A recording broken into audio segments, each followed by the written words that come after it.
नमस्कार, आदाब। मैं सदर सैफी और आप देख रहे हैं हमारा खास बुलेटिन। भारत जोड़ो न्याय यात्रा में आए कांग्रेस नेता कन्हैया कुमार ने प्रेस वार्ता में केंद्र सरकार पर खूब तंज कसा। उन्होंने कहा कि कल ये यात्रा सूर्यदेव की नगरी औरंगाबाद में थी। आज की यात्रा किसान महापंचायत से शुरू हुई है। ये इलाका कांग्रेस के कद्दावर नेता बाबू जगजीवन राम का है। ये यात्रा सासाराम के कैमूर पहुंची है, जो भारत जोड़ो न्याय यात्रा में 5 तरह के न्याय की बात है। युवाओं का न्याय, नारी का न्याय, किसानों का न्याय, श्रमिकों का न्याय आदि है।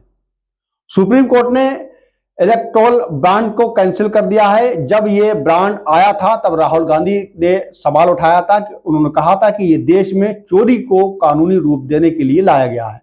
मतलब तुम मुझे चंदा दो, मैं तुम्हें धंधा दूंगा। इसका मतलब चुनाव जीतने के लिए बड़े बड़े धन्ना सेठों से चंदा लेना है और ये चुनाव जीत जाएंगे तो देश का धंधा उनके हाथ में सौंप देना। मोदी और अडानी दोनों एक ही हैं। अडानी का काम और आर्थिक फ्रंट पर लूटना और इनका काम राजनीतिक फ्रंट से देश को गुमराह करना, ये कन्हैया ने कहा था। जब कांग्रेस पार्टी के इस सवाल को उठाया कि चंदादाताओं का कर्जा माफ कर सकते हो तो अन्नदाताओं का कर्जा भी माफ कर दो। कांग्रेस पार्टी की जब सरकार थी तब 72,000 करोड़ रुपए किसानों का माफ किया गया था। कन्हैया कुमार आज मीडिया से रूबरू थे और उन्होंने लगातार भाजपा पर तंज कसा। उन्होंने कहा कि आज जब किसान एमएसपी की मांग कर रहे हैं तो उनकी अहमियत नहीं दी जा रही है। किसान आंदोलन के दौरान सरकार ने वादा किया था कि हम एमएसपी को कानूनी दर्जा देंगे।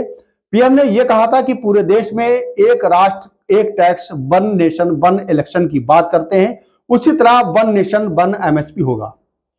इस इलाके को धान का कटोरा कहा जाता है, लेकिन यहाँ के किसानों को एमएसपी का लाभ नहीं मिल रहा है। स्थिति यह है कि बाहर के साहूकार आते हैं और धान खरीदकर छत्तीसगढ़ व मध्य प्रदेश में बेचते हैं क्योंकि वहां एमएसपी है।